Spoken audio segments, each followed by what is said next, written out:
നമസ്കാരം. പുതിയൊരു വീഡിയോയിലേക്ക് എല്ലാവർക്കും സ്വാഗതം.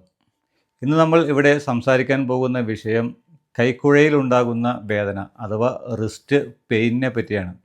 ഇന്ന് ഒട്ടനവധി ആളുകൾ നേരിടുന്ന പ്രായഭേദമന്യേ വൃദ്ധന്മാരായാലും ചെറുപ്പക്കാരായാലും സ്ത്രീകളിലായാലും കണ്ടുവരുന്ന ഒരു പ്രധാന പ്രശ്നമാണ് ഈ റിസ്റ്റ് പെയിൻ.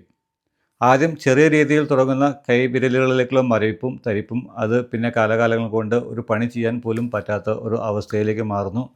IT മേഖലയിൽ വർക്ക് ചെയ്യുന്ന ആളുകൾ, ഏതെങ്കിലും ഒരു ടൂൾസ്, സ്കൂട്ടർ പോലത്തെ ടൂൾസ് ഉപയോഗിച്ച് വർക്ക് ചെയ്യുന്ന ആളുകൾ, ജിമ്മിൽ വർക്കൗട്ട് ചെയ്യുന്ന സമയങ്ങളിൽ, അടുക്കളയിൽ വെജിറ്റബിൾസ് കട്ട് ചെയ്യുന്ന സമയങ്ങളിൽ, തുണി പിഴിയുമ്പോൾ എല്ലാം ഈ ഒരു പെയിൻ ഇപ്പോൾ സർവ്വസാധാരണമായി മാറിയിരിക്കുന്നു. അപ്പോൾ വ്യത്യസ്ത തരത്തിലുള്ള കൈക്കുഴയിലുണ്ടാകുന്ന വേദനകളും അതിനെ പറ്റിയ പരിഹാരങ്ങളും ചില സ്ട്രെച്ചിങ് എക്സസൈസുകളും എല്ലാമാണ് ഞാൻ ഇന്ന് ഈ വീഡിയോയിൽ പറയാൻ ഉദ്ദേശിക്കുന്നത്. അപ്പോൾ നിങ്ങൾക്കെല്ലാവർക്കും എൻ്റെ പുതിയ ഒരു വീഡിയോയിലേക്ക് സ്വാഗതം. ഞാൻ Silju Muhammad. I'm a fitness trainer and a chiropractor. കൈക്കുഴയിലുണ്ടാകുന്ന ഈ വേദന പല കാരണങ്ങൾ കൊണ്ട് സംഭവിക്കാം. ചിലപ്പോൾ അത് എന്തെങ്കിലും നെർവിലുണ്ടാകുന്ന കംപ്രഷൻ മൂലമാകാം, അല്ലെങ്കിൽ എന്തെങ്കിലും ജോയിൻറ്റിലുണ്ടാകുന്ന ഏതെങ്കിലും ഇൻഫ്ലമേഷൻസ് മൂലമാകാം, എന്തെങ്കിലും ഇഞ്ചുറി മൂലം, ലെഗ്മെൻറ്റ് സ്ട്രെയിനോ അതുപോലെ തന്നെ മസിൽ സ്ട്രെയിനോ മൂലമുള്ളതാകാം. അപ്പോൾ നമുക്ക് ഉള്ള വേദന ഏതിൽ പെട്ടതാണ് എന്ന് തിരിച്ചറിഞ്ഞ് അതിന് വേണ്ട വൈദ്യസഹായം കൊടുക്കുകയും അതിന് വേണ്ട എക്സസൈസുകൾ, സ്ട്രെങ്തനിങ് എക്സസൈസുകളോ സ്ട്രെച്ചിങ് എക്സസൈസുകളോ ചെയ്യുകയുമാണ് ഇതിന് വേണ്ട ഏക പ്രതിവിധി. അപ്പോൾ നമുക്ക് അറിഞ്ഞിരിക്കേണ്ട ചില വ്യത്യസ്തമായ കുറച്ച് കൈക്കുഴയിൽ ഉണ്ടാകുന്ന വേദനകളെ നമുക്ക് ഈ വീഡിയോയിൽ പരിചയപ്പെടാം. അതിൽ ഒന്നാമതായിട്ട് വരുന്ന വേദനയാണ് കാർപ്പൽ ടണൽ സിൻഡ്രോം എന്ന് പറയുന്നത്. അത് നമുക്കറിയാം, നമ്മുടെ ഉള്ളംകൈയിലായാലും നമ്മുടെ കാൽപാദങ്ങളിലായാലും ചെറുതും വലുതുമായ ഒരുപാട് ബോൺസും അതുപോലെ തന്നെ ഒരുപാട് ടെൻഡൻസും ലെഗ്മെൻസും എല്ലാം വന്ന് ചേരുന്ന സ്ഥലമാണ്. അപ്പോൾ ഈ ഭാഗത്ത് നമുക്ക് എന്തെങ്കിലും ഒരു വെയിറ്റ് എടുക്കുമ്പോൾ, ഭാരമുള്ള എന്തെങ്കിലും സാധനം എടുക്കുമ്പോഴായാലും ജോലി ചെയ്യുമ്പോഴായാലും ഏറ്റവും കൂടുതൽ സ്ട്രെയിൻ വരുന്നതാണ് നമ്മുടെ കൈത്തണ്ടയുടെ ഈ ഒരു ജോയിൻ്റ് ഭാഗത്ത്. അപ്പോൾ ഈ ഭാഗത്തിലൂടെയാണ് നമ്മുടെ ബ്രെയിനിൽ നിന്നും നമ്മുടെ കൈകളിലേക്കുള്ള നെർവുകളും അതുപോലെ തന്നെ ഒരുപാട് ബ്ലഡ് വെസൽസും മറ്റും സഞ്ചരിക്കുന്നത് നമ്മുടെ കൈത്തണ്ടയുടെ ഉള്ളിലൂടെ ഈ കാർപ്പൽ ബോണിൻ്റെ അടിയിലൂടെയുള്ള ഈ ഒരു ഭാഗത്തിലൂടെയാണ്. അപ്പോൾ ഇവിടെ എന്തെങ്കിലും ഇൻഫ്ലമേഷൻസ് മൂലം ആ ഭാഗത്ത് നമ്മുടെ ഈ മീഡിയൽ നെർവിൽ എന്തെങ്കിലും കംപ്രഷൻ വരികയും അത് മൂലം നമ്മുടെ കൈയുടെ വിരലുകളിലേക്ക് ഒരു തരിപ്പും മരവിപ്പും വേദനയും മറ്റും അനുഭവപ്പെടുന്ന ഒരു അവസ്ഥയാണ് കാർപ്പൽ ടണൽ സിൻഡ്രോം എന്ന് പറയുന്നത്. അപ്പോൾ ഈ കാർപ്പൽ ടണൽ സിൻഡ്രോം ഉള്ള ആളുകൾ സർവ്വസാധാരണമായിട്ട് കാണപ്പെടുന്ന ഒരു പ്രശ്നമാണ് ട്രിഗർ ഫിംഗർ എന്ന് പറയുന്നത്. അതായത് നമ്മുടെ കൈവിരൽ മടക്കി നിവർത്തുമ്പോൾ ഒന്നോ രണ്ടോ വിരൽ മാത്രം നിവർന്നു പോകാതെ കൈകൊണ്ട് ഉയർത്തുമ്പോൾ മാത്രം പെട്ടെന്ന് തെറിച്ചു പോകുന്ന മട്ടിൽ നിവർന്നു വരുന്ന ഒരു അവസ്ഥ. ഇതാണ് ട്രിഗർ ഫിംഗർ. പ്രായമുള്ള ആളുകളിലും അതുപോലെ തന്നെ പ്രമേഹ രോഗികളിലുമാണ് കൂടുതലും കണ്ടുവരാറ്. അപ്പോൾ ഇത് കാർപ്പൽ ടണൽ സിൻഡ്രോമിൻ്റെ ഒരു പ്രധാന പ്രശ്നമാണ് ഈ ട്രിഗർ ഫിംഗർ. പിന്നെ ഇതുപോലെ ഇവിടെ നിന്നും ഉത്ഭവിച്ച് നമ്മുടെ കൈയുടെ വിരലുകളിൽ ഉണ്ടാകുന്ന ഒരു തരിപ്പ്, മരവിപ്പ്, രാവിലെ എണീക്കുമ്പോൾ കൈ വിരലുകൾക്കെല്ലാം ഒരു സ്റ്റിഫ്നെസ്, നിവർത്താൻ കുറച്ച് ബുദ്ധിമുട്ട്, ഇതെല്ലാം കാർപ്പൽ ടണൽ സിൻഡ്രോമിൻ്റെ ഭാഗമാണ്. സാധാരണയാണ് കൈയുടെ കുഴയുടെ ഈ ഭാഗത്താണ് ആ ഒരു പെയിൻ കണ്ടുവരാറ്. അപ്പോൾ ഇത്തരത്തിലുള്ള ഒരു ഫീലിംഗ് ആണ് നിങ്ങൾക്ക് ഉണ്ടാകുന്നതെങ്കിൽ അത് നിങ്ങൾക്ക് ഉറപ്പിക്കാം ഇതൊരു കാർപ്പൽ ടണൽ സിൻഡ്രോം ആണ് എന്നത്. രണ്ടാമതായിട്ട് കണ്ടുവരുന്ന ഒരു പ്രധാന പ്രശ്നമാണ് ഡിക്വേർവെൻ ടെൻഡോണൈസിസ് എന്ന് പറയുന്നത്. അതായത് നമ്മുടെ ഈ തള്ളവിരലിൻ്റെ താഴ്ഭാഗത്ത് വന്ന് യോജിക്കുന്ന ഈ ഒരു ഭാഗത്ത് വന്ന് യോജിക്കുന്ന ഭാഗത്ത് ഒരു വക മരവിപ്പും തരിപ്പും കൂടിയ വേദന.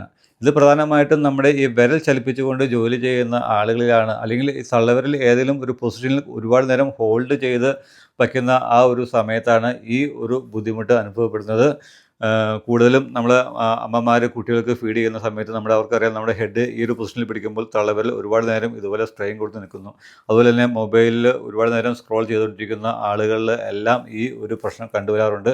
നമ്മുടെ തള്ളവിരലിൻ്റെ താഴത്ത് നമ്മുടെ ഈ ബോണുമായിട്ട് വന്ന് യോജിക്കുന്ന ഭാഗത്ത് ഒരു മരവിപ്പും ഒരു കൈ ചലിപ്പിക്കുമ്പോഴെല്ലാം ഒരു ബുദ്ധിമുട്ടും വേദനയും. ഈ ഒരു അവസ്ഥയ്ക്ക് പറയുന്ന പേരാണ് ഡിക്വേർവെൻ ടെൻഡോണൈസിസ്. പിന്നെ മൂന്നാമതായിട്ട് നമ്മൾ സർവ്വസാധാരണയായിട്ട് കണ്ടുവരുന്ന ഒന്നാണ് സെർവിക്കൽ സ്പോണ്ടിലൈസിസ്. കൈയുടെ പ്രശ്നം കൊണ്ടല്ല ഉണ്ടാകുന്നത്.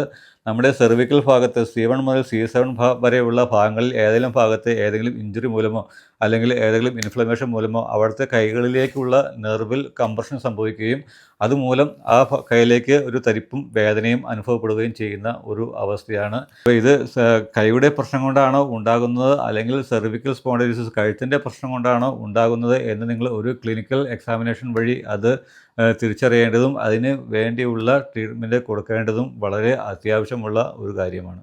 ഇപ്പോൾ നമ്മൾ 3 തരം വേദനകളെപ്പറ്റി സംസാരിച്ചു. ഇനി നാലാമതായിട്ട് നമ്മൾ സംസാരിക്കാൻ പോകുന്നതാണ് ആർത്രൈറ്റിസ്, അതായത് തേയ്മാനം, എല്ലുകളിൽ ജോയിൻറ്റുകളിൽ ഉണ്ടാകുന്ന തേയ്മാനം. ആർത്രൈറ്റിസ് സാധാരണയായിട്ട് 2 തരം ആർത്രൈറ്റിസ് ഉണ്ട്. ഒന്ന് ഓസ്റ്റിയോ ആർത്രൈറ്റിസ്, അതുപോലെ തന്നെ റുമറ്റോയിഡ് ആർത്രൈറ്റിസ്. ഓസ്റ്റിയോ ആർത്രൈറ്റിസ് എന്ന് വെച്ചാൽ അത് നമ്മുടെ എല്ലിൻ്റെ ജോയിൻറ്റുകളിൽ ഉണ്ടാകുന്ന തേയ്മാനമാണ്. അത് പ്രായാധിക്യം മൂലം സംഭവിക്കാം, അല്ലെങ്കിൽ ഏതെങ്കിലും ഒരു കാൽസ്യത്തിൻ്റെയോ അല്ലെങ്കിൽ ഇത്തരത്തിലുള്ള ഏതെങ്കിലും വൈറ്റമിൻസിൻ്റെയോ മിനറൽസിൻ്റെയോ ഡെഫിഷ്യൻസി മൂലം സംഭവിക്കുന്നതായിരിക്കാം, അല്ലെങ്കിൽ ഓവർ യൂസേജ് മൂലം, സ്ഥിരമായിട്ട് ജോലി ചെയ്യുന്നത് മൂലം സംഭവിക്കുന്നതായിരിക്കാം. അപ്പോൾ ഇത്തരത്തിലുള്ള തേയ്മാനം മൂലം ഉണ്ടാകുന്ന ആർത്രൈറ്റിസിനെയാണ് നമ്മുടെ ഓസ്റ്റിയോ ആർത്രൈറ്റിസ് എന്ന് പറയുന്നത്. പിന്നെ രണ്ടാമതായിട്ട് വരുന്നതാണ് റുമറ്റോയിഡ് ആർത്രൈറ്റിസ്, അത് ആമവാദം എന്ന് പറയും. റുമറ്റോയിഡ് ആർത്രൈറ്റിസ് സാധാരണയായിട്ട് ഒരു ഓട്ടോ ഇമ്മ്യൂൺ ഡിസീസസ് ആണ്, ജനിതകമായിട്ടുള്ള ചില കാരണങ്ങൾ കൊണ്ടാണ് സംഭവിക്കാറ്. അപ്പോൾ ഇതിൽ ഏത് രീതിയിൽപ്പെട്ട ആർത്രൈറ്റിസ് മൂലമുള്ള വേദനയാണ് എന്ന് ഇത് തിരിച്ചറിയേണ്ടത് വളരെ അത്യാവശ്യമാണ്. ഇനി അടുത്തതായിട്ട് നമ്മൾ സംസാരിക്കാൻ പോകുന്നത് യൂറിക് ആസിഡ് മൂലമുള്ള കൈവേദനയാണ്. അതായത് നമുക്കറിയാം, ഗൗട്ട് എന്ന് പറയും. നമ്മുടെ കാലിൻ്റെ പെരുവിരലിൻ്റെ ഭാഗത്ത് അല്ലെങ്കിൽ കൈയുടെ വിരലുകളുടെ സെൻട്രൽ ഭാഗത്ത് ജോയിൻറ്റുകളിലെല്ലാം ഒരു നീരോട് കൂടിയ വേദനയും ഒരു ബുദ്ധിമുട്ടും മരവിപ്പും. അപ്പോൾ ഈ യൂറിക് ആസിഡിൻ്റെ ഏറ്റക്കുറച്ചിലും ഇതുപോലെ കൈവേദനയ്ക്കും വിരൽ വേദനയ്ക്കും കാരണമായിട്ട് സാധാരണ കണ്ടുവരാറുണ്ട്. പിന്നെ നമ്മൾ ആറാമതായിട്ട് സംസാരിക്കാൻ പോകുന്നതാണ് സ്പ്രെയിന്, അതുപോലെ തന്നെ സ്ട്രെയിന്. എന്തെങ്കിലും അപകടം മൂലമോ അല്ലെങ്കിൽ ഇഞ്ചുറി മൂലമോ മറ്റോ ഉണ്ടാകുന്ന ജോയിൻറ്റുകളിൽ ഉണ്ടാകുന്ന അകൽച്ചയും, അതുപോലെ തന്നെ ലെഗ്മെൻ്റ് സ്ട്രെയിന്, അതുപോലെ തന്നെ മസിൽസിലുണ്ടാകുന്ന സ്ട്രെയിന്, ഇതെല്ലാം കാരണം നമുക്ക് കൈയുടെ കുഴയ്ക്കുകൾക്കും കൈയുടെ വിരലുകൾക്കും എല്ലാം മരവിപ്പും വേദനയും എല്ലാം മറ്റും ഉണ്ടാകാം. അപ്പോൾ ഇതിൽ ഏതിൽപ്പെട്ട വേദനയാണ് നമുക്ക് ഉള്ളത് എന്ന് നമ്മൾ തിരിച്ചറിയുകയും അതിന് വേണ്ടിയിട്ട് നമ്മൾ ചികിത്സ തേടുകയുമാണ് വേണ്ടത്. അപ്പോൾ ഇതിനു വേണ്ടി നിങ്ങൾക്ക് ഏതെങ്കിലും ഒരു ഓർത്തോപീഡിക് ഡോക്ടറെ സമീപിക്കാം, അല്ലെങ്കിൽ ഇതുപോലെ ഏതെങ്കിലും നല്ല ഒരു ഫിസിയോതെറാപ്പിസ്റ്റിനെ കണ്ട് അതിന് വേണ്ടിയുള്ള റീഹാബിങ് എക്സസൈസുകളും മെഡിസിൻസും, ഇപ്പോൾ ഇൻഫ്ലമേഷൻസ് ഉണ്ടെങ്കിൽ അത് കുറയുന്നതിന് വേണ്ടിയുള്ള മെഡിസിൻസ് അപ്ലൈ ചെയ്യണം. അതുപോലെ തന്നെ കുറച്ച് നാളത്തെ ഇതുപോലെ മസിൽ സ്ട്രെങ്തനിങ്ങിന് വേണ്ടി ആ ഭാഗത്തുള്ള മസിൽസും ജോയിൻറ്റുകളൊക്കെ ഒന്ന് സ്ട്രെങ്തൻ ചെയ്യാൻ പറ്റിയ ഏതെങ്കിലും ഒരു ഫിസിയോതെറാപ്പിസ്റ്റിനെയോ സമീപിക്കാം. പിന്നെ നമുക്ക് പ്രധാനമായിട്ടും ചെയ്യാനുള്ള ഒരു കാര്യം, ഇത്തരത്തിലുള്ള ഒരു കൈക്കുഴ വേദന ഉണ്ടെങ്കിൽ ആദ്യമായിട്ട് നമ്മൾ ശ്രദ്ധിക്കേണ്ട കാര്യം നല്ലതുപോലെ റെസ്റ്റ് കൊടുക്കുക എന്നതാണ്. നമ്മുടെ വേദനയ്ക്ക് നല്ല ഒരു ശമനം കിട്ടാൻ റെസ്റ്റ് വളരെ അത്യാവശ്യം വേണ്ട ഒന്നാണ്. പിന്നെ രണ്ടാമതായിട്ട് നമ്മൾ ഉപയോഗിക്കേണ്ട ഒന്നാണ് റിസ്റ്റ് ബാൻഡ്. ഇതുപോലെ നമ്മുടെ കൈയുടെ കുഴകളിൽ നല്ലതുപോലെ സപ്പോർട്ട് കിട്ടാൻ പറ്റിയ റിസ്റ്റ് ബാൻഡുകൾ നമുക്ക് ഇവിടെ മെഡിക്കൽ സ്റ്റോറുകളിലോ അല്ലെങ്കിൽ ഓൺലൈൻ പ്ലാറ്റ്ഫോമുകളിലോ ഏതെങ്കിലും സ്പോർട്സ് ഐറ്റംസ് വിൽക്കുന്ന കടകളിലെല്ലാം ഇത്തരത്തിലുള്ള റിസ്റ്റ് സപ്പോർട്ടിംഗ് ബാൻഡുകൾ നമുക്ക് ലഭിക്കും. ഇത്തരത്തിലുള്ള റിസ്റ്റ് സപ്പോർട്ടിംഗ് ബാൻഡ് യൂസ് ചെയ്യുകയാണെങ്കിൽ നമുക്ക് ആ ഭാഗത്തെ ചലനത്തെ നിയന്ത്രിക്കാനും അതിന് സ്ട്രെയിൻ വരാത്ത രീതിയിൽ നമുക്ക് ഒരു പരിധി വരെ പിടിച്ചിരുത്താൻ ഇത്തരം റിസ്റ്റ് ബാൻഡുകൾ കൊണ്ട് സാധിക്കുന്നു. പിന്നെ മൂന്നാമതായിട്ട് അമിതമായിട്ട് വേദനയും നീരുമുള്ള ഭാഗത്ത് നമുക്ക് ചെയ്യാൻ പറ്റുന്നത് നമുക്ക് ഐസ് അപ്ലൈ ചെയ്യാം. ഒരു ദിവസത്തിൽ ഒരു 2-3 പ്രാവശ്യം ഒരു 10 മിനിറ്റ് നമ്മൾ ഇതുപോലെ ഐസ് ക്യൂബ് വെച്ച് ഒന്ന് തണുപ്പിക്കുകയാണെങ്കിൽ ഇതുപോലെ ഇൻഫ്ലമേഷനും അതുപോലെ വേദനയ്ക്കും ഒരു ശമനമുണ്ടാകും. മെഡിക്കൽ ട്രീറ്റ്മെൻറ്റിൽ ഇതിനു വേണ്ടി ഒരുപാട് രീതിയിലുള്ള ട്രീറ്റ്മെൻറ്റുകൾ, ഇപ്പോൾ സ്റ്റിറോയിഡ് ഇഞ്ചക്ട് ചെയ്തുകൊണ്ടുള്ള ട്രീറ്റ്മെൻറ്റുകളുണ്ട്. ചെറിയ രീതിയിലുള്ള വേദനയൊക്കെ ആണെങ്കിൽ നിങ്ങൾക്ക് ഒരു ഫിസിയോതെറാപ്പിസ്റ്റിൻ്റെ സഹായത്തോടെ എന്തെങ്കിലും സ്ട്രെങ്തനിങ് എക്സസൈസും ഇതുപോലെ റെസ്റ്റ് കൊടുത്തേണ്ടെങ്കിൽ മാറിപ്പോവും. അല്ല കുറച്ച് കൂടിയ വേദന, ഒരു ദിവസം കഴിയുന്നതും വേദന കൂടി അസഹനീയമായിട്ട് തോന്നുകയാണെങ്കിൽ നിങ്ങൾ ഉറപ്പായിട്ടും ഒരു ഓർത്തോപീഡിക് ഡോക്ടറെ കൺസൾട്ട് ചെയ്യുന്നത് വളരെ അത്യാവശ്യമാണ്.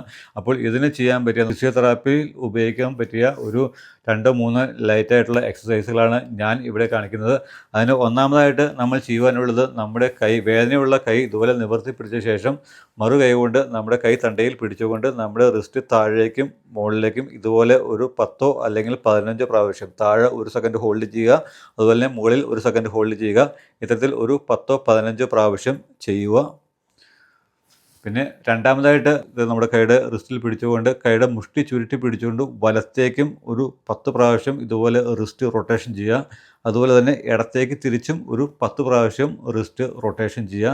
ഇത് നമുക്ക് ദിവസം ഒരു 1-2 പ്രാവശ്യം രാവിലെ വൈകിട്ട് എപ്പോഴും വേണമെങ്കിലും ചെയ്യാവുന്നതാണ്. പിന്നെ മൂന്നാമതായിട്ട് നമുക്ക് ഈ ഫിംഗറിൻ്റെ സ്ട്രെങ്ത് ഇമ്പ്രൂവ് ചെയ്യാൻ, അതുപോലെ നമ്മുടെ ജോയിൻറ്റിൻ്റെ സ്ട്രെങ്ത് ഇമ്പ്രൂവ് ചെയ്യാൻ പറ്റിയ ഒരു ബെസ്റ്റ് എക്സസൈസാണ് നമ്മുടെ ഫിംഗർ രണ്ടും ഇതുപോലെ രണ്ട് കൈയുടെ ഫിംഗറുകൾ ഇതുപോലെ ഇത്തരത്തിലുള്ള രീതിയിൽ ചേർത്ത് പിടിച്ചുകൊണ്ട് ഒരു പുഷ് ചെയ്യുക ഇതുപോലെ, കേട്ടോ. അപ്പോൾ ഇങ്ങനെ ചെയ്യുമ്പോൾ നമ്മുടെ വിരലുകൾക്ക് നല്ല സ്ട്രെയിൻ കിട്ടും, അതുപോലെ നമ്മുടെ ജോയിൻറ്റുകൾക്കും നല്ല ഒരു ബലം കിട്ടും. അപ്പോൾ ഇത്തരത്തിൽ ഒരു 10, 15, 20 പ്രാവശ്യം വെച്ച് നമുക്ക് ഒരു ദിവസത്തിൽ 2-3 പ്രാവശ്യം ചെയ്യാവുന്നതാണ്. പിന്നെ നാലാമതായിട്ട് നമുക്ക് ചെയ്യാൻ പറ്റിയ എക്സസൈസാണ് നമ്മുടെ കൈ ഇത്തരത്തിൽ കൂപ്പി പിടിച്ചുകൊണ്ട് നമ്മുടെ കൈ താഴേക്ക് ഇതുപോലെ കൊണ്ടുവരിക. അപ്പോൾ ഈ ഒരു പൊസിഷൻ എത്തുമ്പോൾ തന്നെ നമ്മുടെ കൈയുടെ ജോയിൻ്റ് ഭാഗത്ത് നല്ല സ്ട്രെച്ച് കിട്ടും, നമ്മുടെ മസിൽസിലൊക്കെ നല്ല സ്ട്രെച്ച് കിട്ടും. പിന്നെ നിങ്ങൾ ഓർക്കുക, ഇത്തരത്തിലുള്ള എന്തെങ്കിലും സ്ട്രെച്ചിങ് എക്സസൈസ് ചെയ്യുമ്പോൾ വേദന നിങ്ങൾക്ക് കൂടി വരുന്നതായിട്ട് തോന്നുന്നുണ്ട് എങ്കിൽ ആ എക്സസൈസ് അവിടെ കൊണ്ട് നിർത്തുക. വേദന കുറയാൻ പറ്റിയ ഏതെങ്കിലും മെഡിസിൻസോ ഏതെങ്കിലും അപ്ലൈ ചെയ്തതിന് ശേഷം മാത്രമേ ഇത്തരത്തിലുള്ള എക്സസൈസുകൾ ചെയ്യാവുള്ളൂ. അപ്പോൾ ഈ വീഡിയോ നിങ്ങൾക്ക് ഉപകാരപ്രദമായി എന്ന് വിശ്വസിക്കുന്നു. നിങ്ങളുടെ സുഹൃത്തുക്കളിലേക്ക് ഈ വീഡിയോ നിങ്ങൾ പരമാവധി ഷെയർ ചെയ്യുക. ഇനിയും ഇതുപോലെയുള്ള ഹെൽത്ത് റിലേറ്റഡ് വീഡിയോകൾക്കായി എൻ്റെ ഈ ചാനലൊന്ന് സബ്സ്ക്രൈബ് ചെയ്യുക. ഇതുപോലെ മറ്റൊരു വിഷയവുമായി നമുക്ക് വീണ്ടും കാണാം. Okay, by.